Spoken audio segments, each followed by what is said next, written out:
Thank you so much for joining us today. We're so happy to have you back on.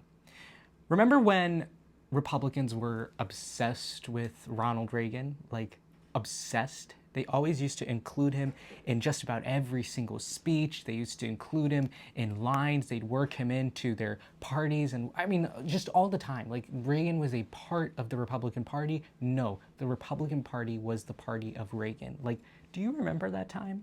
It wasn't very long ago. Like, even just a few years ago, like, we could have still said that the Republican Party was very much made in the image of Ronald Reagan. And he impacted the Republican Party not just through a few speeches here and there or naming a road or a building after him. He was also a very central part of Republican ideology, like the policies they used to propose, the ideas they used to suggest. Like, he was a big part of that as well. He was a big part of shaping how people used to think in the Republican Party, including many Republican politicians. He guided his ideas, and his guidance led that party after he left office and even after he passed away in 2004. Like, he was a big part of the Republican Party. So one of the things that he championed throughout his career was this idea of free trade. Ronald Reagan was a big proponent of this idea that you could trade with other countries, that you should have it for free, like you shouldn't tax that type of trade, because trade is, objectively, it's good. It's good for everyone because everyone ends up winning just a little bit. Like, this was a belief of his that was rooted in a lot of evidence and fact. Some examples of his time: he launched multiple free trade agreements during his presidency and created the World Trade Organization, got the U.S.'s approval to join NAFTA, the North American Free Trade Agreement. I mean, he did it in 1988 and it came and constructed itself later, but he was the founding element of NAFTA. And NAFTA, as you know, was a big part of the American discussion for a really long time. So he was big on free trade. And equally, he was against this idea of using tariffs. He was not a fan of using tariffs. Tariffs were never good in his book. He used to veto bills that, protectionism in general, he used to veto things like quotas for things and tariffs that harmed job creation and economic growth. Like, he was not a fan of that.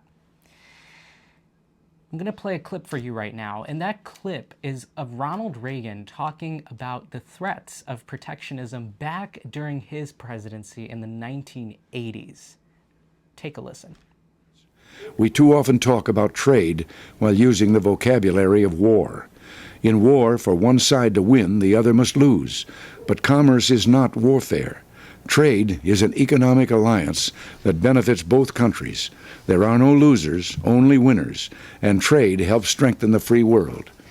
Yet today, protectionism is being used by some American politicians as a cheap form of nationalism, a fig leaf for those unwilling to maintain America's military strength and who lack the resolve to stand up to real enemies, countries that would use violence against us or our allies. Our peaceful trading partners are not our enemies. They are our allies. We should beware of the demagogues who are ready to declare a trade war against our friends, weakening our economy, our national security, and the entire free world, all while cynically waving the American flag. It's almost as if Ronald Reagan could tell the future. Like, I don't know what he was on during that clip. Like, he somehow knew exactly, bit by bit, what to expect of the 21st century, because a lot of his warnings are what we are seeing right now, especially in his party that once used to revere him. Because while one of his core principles was this concept of free trade, the Republican Party has been shifting away from these principles for a few years now. There has been a huge emphasis on this idea of America first. And what would America first mean? It means putting tariffs on just about everything that comes into the country. Slap a tariff on that. Let's do this. Let's do that. Brings back American jobs. It's not true, though. It ends up actually hurting economies. Like, it's Econ 101, literally, when you learn that tariffs end up jacking up prices. Because how do tariffs work? It's because it's a tax put on imported items that come in from foreign countries. Not everything can be made in America, so we do need to buy stuff coming from foreign countries. Now, this thinking is that if we somehow put tariffs on imported goods, that American manufacturers will be able to make them. The problem that always has been the case is that we don't buy from domestic producers because foreign products are cheaper. And so the only thing that making them, and when you put a tax, it'll make the foreign products more expensive. So the idea is that if you put tariffs, you are going to jack up the prices because those taxes are going to have to pass on to somebody. And ultimately, all our prices go up. That is Econ 101. That is how tariffs work. So Ronald Reagan would not be very happy with the Republican Party, at least in the way that it acts today, in many senses, especially when it comes to this topic of free trade. I'm not going to speak for him, obviously, but that's what I think. I don't think if I spent my entire presidency talking about this big policy matter that I believe so much in, I'd be pretty upset if the party that I left suddenly got rid of those ideals just a few years later. But that is kind of what we're beginning to see. And so this episode today, we are talking about the new administration and something that they had been talking about. I think this was probably one of their earliest policy proposals, which was tariffs. They loved, Donald Trump always says it. Maybe we'll play a clip right now, but it's Donald Trump is obsessed with tariffs. Like, he loves them. And he says there's no word more beautiful in the dictionary than the word tariff. You say tariffs is the most beautiful word to me in the dictionary. Then I was reprimanded by the fake news. They said, what about love, religion, and God? I said, I agree. Let's put God number one. Let's put religion number two. Love, I don't know. We got to put that number three, I guess, right? And then it's tariff. Because tariffs are going to make us rich as hell. It's going to bring our country's businesses back that left us. Such a beautiful word in his words. But Donald Trump, yes, tariffs have been a big part of him. He put them in his first administration, and so we expected him to take that on this administration as well. And he very much promised that. He said February 1st, Canada and Mexico would get 25% tariffs if they were not going to help deal with the fentanyl problem. So yeah, like he said he was going to put tariffs. Now, 25% tariffs, that's a different level. Like, we don't usually talk about that. That's an outlandishly large number, especially to put on our allies and our friends. But Trump was very adamant. He said, we have to put these 25% tariffs. That's the only way we're going to get people to come to the negotiating table. And this 25% tariffs idea is something he's been throwing around like candy. Like, he really loves this idea. In addition to that, he also put a 10% tariff on Canadian energy products, as well as a 10% tariff on China. So these were all supposed to go into effect yesterday. And I think they've gone into effect for China. I'll explain why not for Mexico and Canada. But the reasons behind these tariffs were to address illegal immigration as well as the flow of fentanyl coming into the country. And it's obviously a big concern. Fentanyl is a problem in America. There are too many stories that people read about with fentanyl affecting young people, old people, people just living their daily lives. Like, it is a problem. But tariffs are not the answer, I don't think. Especially when we talk about, I mean, you could make an argument that coming from the southern border, like, yes, there's something, but northern border with Canada, that's not even a thing. Like if I'm not wrong, the number is something like 0.1% that comes in that's fentanyl, like coming from Canada. Like, it's a minuscule number. 43 pounds, I think, is the number that's thrown around of how much was confiscated. Like, it's not a big amount, yet Donald Trump decided to put 25% tariffs on Canada, one of our closest, our closest ally, our best friend on the world stage, and then decided to put 10% tariffs on China. So I just want to create that distinction for you, because that is a pretty stark thing. And we all knew that February 1st was going to come around and those tariffs were going to go into effect. Like, no one denied that was happening. Arguably, it's why Justin Trudeau, the Prime Minister of Canada, is going to resign in March, because he was not seen as fit enough to go after Canada. He was also not seen as strong enough to combat Trump. Trump has been making fun of him lately, calling him the governor of the 51st state of Canada. He's also, that's one of his other conditions. I don't really know how serious that condition is, but he's very insistent that we make Canada the 51st state. And in many of his tweets or truths or whatever you want to call them, he calls Justin Trudeau the governor of the state of Canada. Like, come on, Donald. Like, they are our allies. They are our number one allies. They have stuck by us through thick and thin, and this is what we are doing for them. And this is like some weird vendetta. Like, Donald Trump has some weird vendetta against Canada and Mexico too. Like, Mexico is also an important trading partner. Like, they play a really crucial part. The avocados in your guacamole that you like to eat, that is from Mexico. Most likely 90% of avocados are coming in from Mexico. Like, that is just one example of how important of a role they play in our daily lives.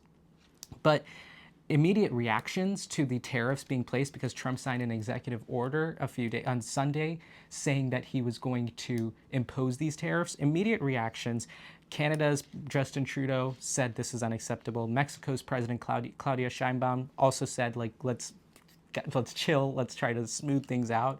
I'm going to play a clip for you of Justin Trudeau talking about these tariffs in an address to his country Saturday night. I want to speak directly to Americans, our closest friends and neighbors. This is a choice that, yes, will harm Canadians, but beyond that, it will have real consequences for you, the American people. As I have consistently said, tariffs against Canada will put your jobs at risk, potentially shutting down American auto assembly plants and other manufacturing facilities.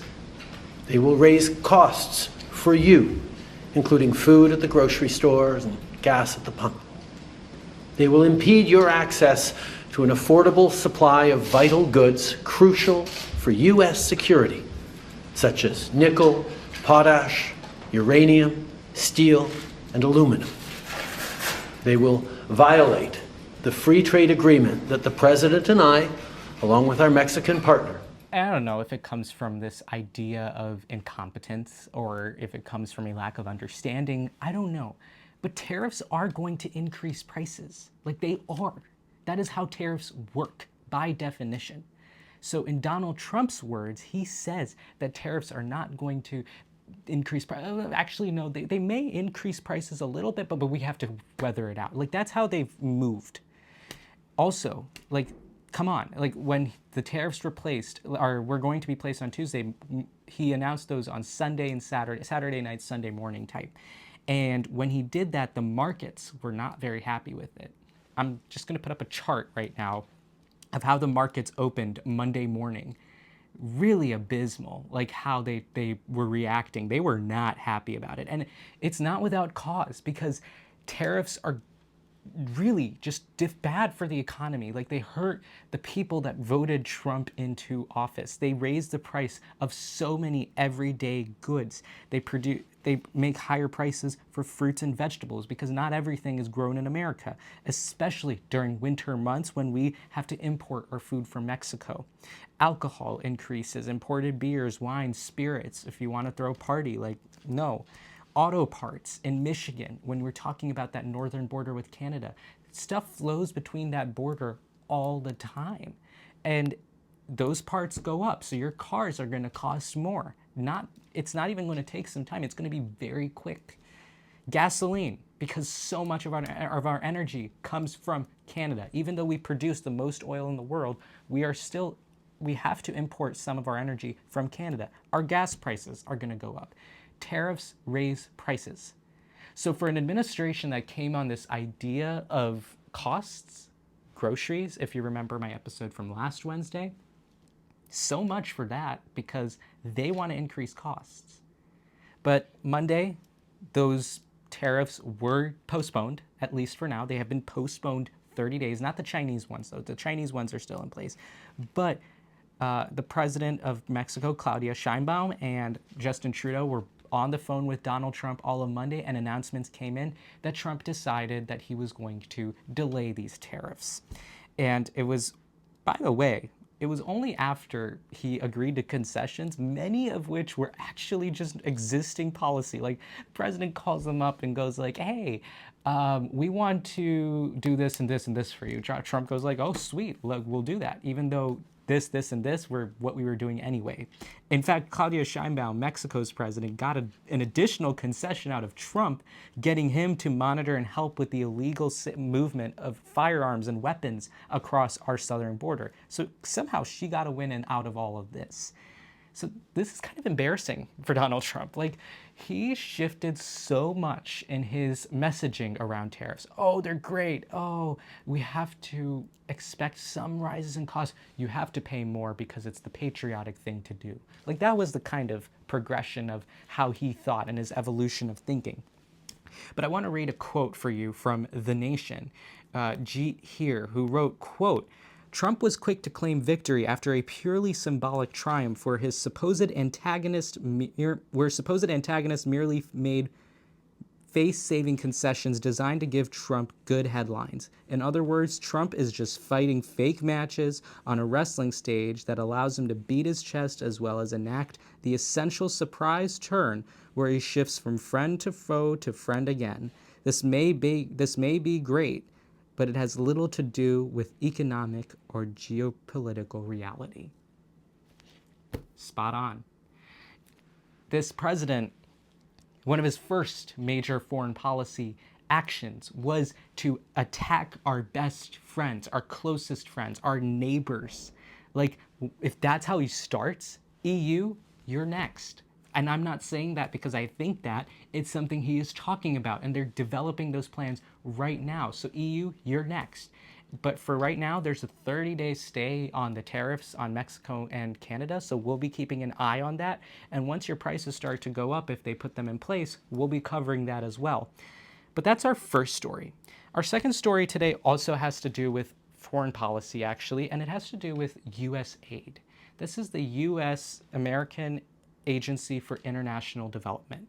And basically, USAID provides disaster relief, support aid, democracy fighting tools, hunger fighting tools, like all these good humanitarian projects around the world. They provide American funds, donations, and support to NGOs and on-the-ground facilities that help support local populations and come up. And there's obviously a great humanitarian aspect to all of it, but there's also this idea of soft power. Soft power is this concept in foreign policy where you don't necessarily have to use a military or weapons or guns to assert your dominance.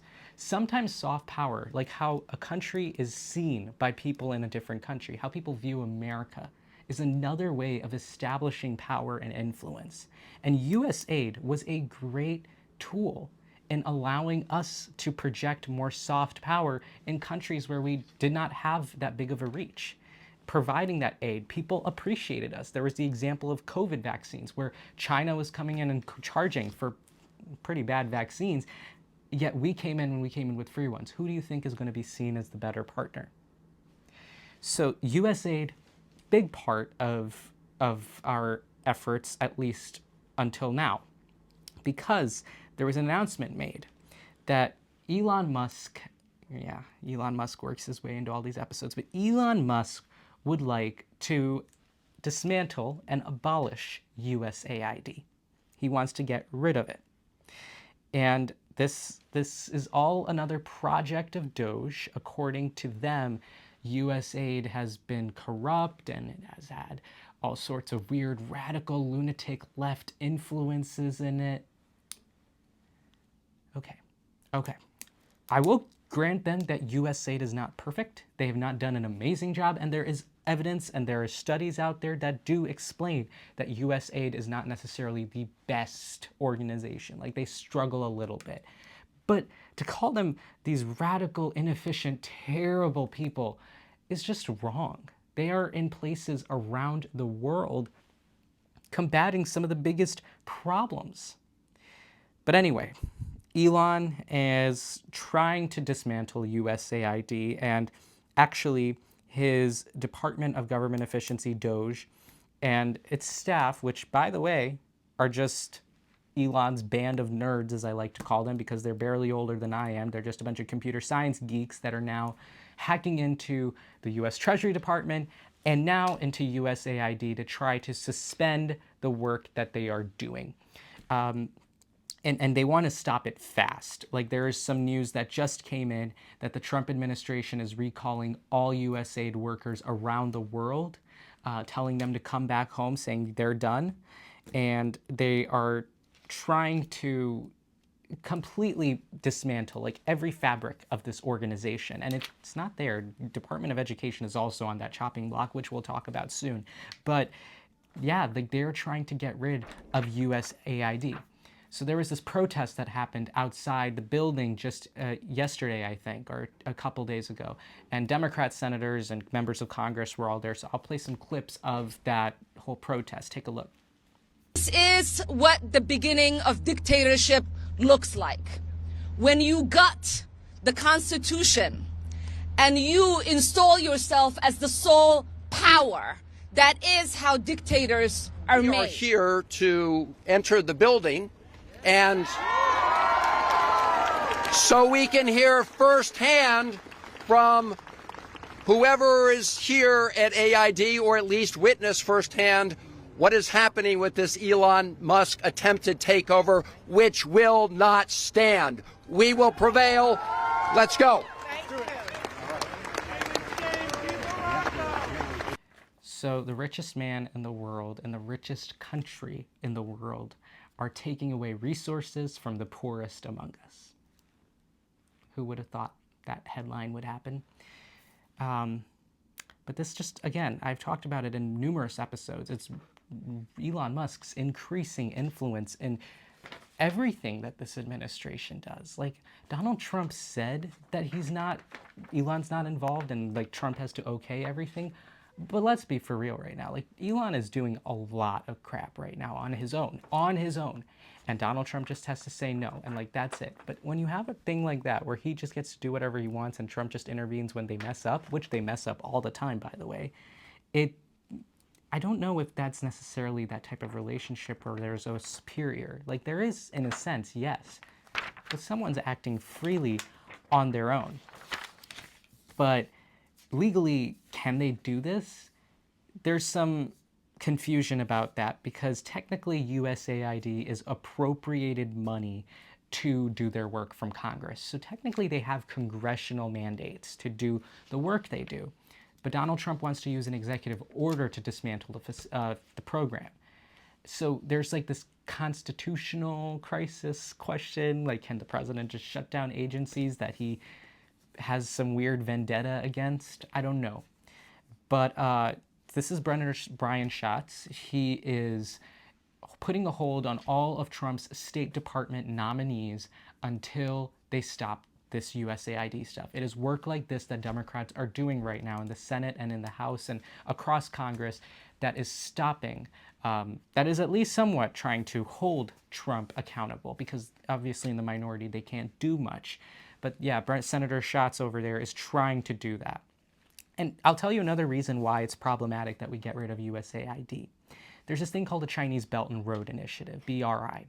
The Belt and Road Initiative is China's version of USAID, where they go into poor countries, give them money, help them build stuff, and then they put them into these terrible predatory loans that hurt them for decades. This is an example of Sri Lanka that lost a port for 99 years as a result of the BRI. That is what we want to combat with programs like USAID. But of course, so much for being tough on China, this administration put only 10% tariffs on China while putting 25% on our closest allies, and this, for some reason, giving the BRI a clear path forward. I wonder what that's all about. But that's kind of what this administration's been doing lately in terms of foreign policy. There's this whole other thing with Gaza right now that I don't even have enough time to touch on. I'll cover it soon, I'm sure.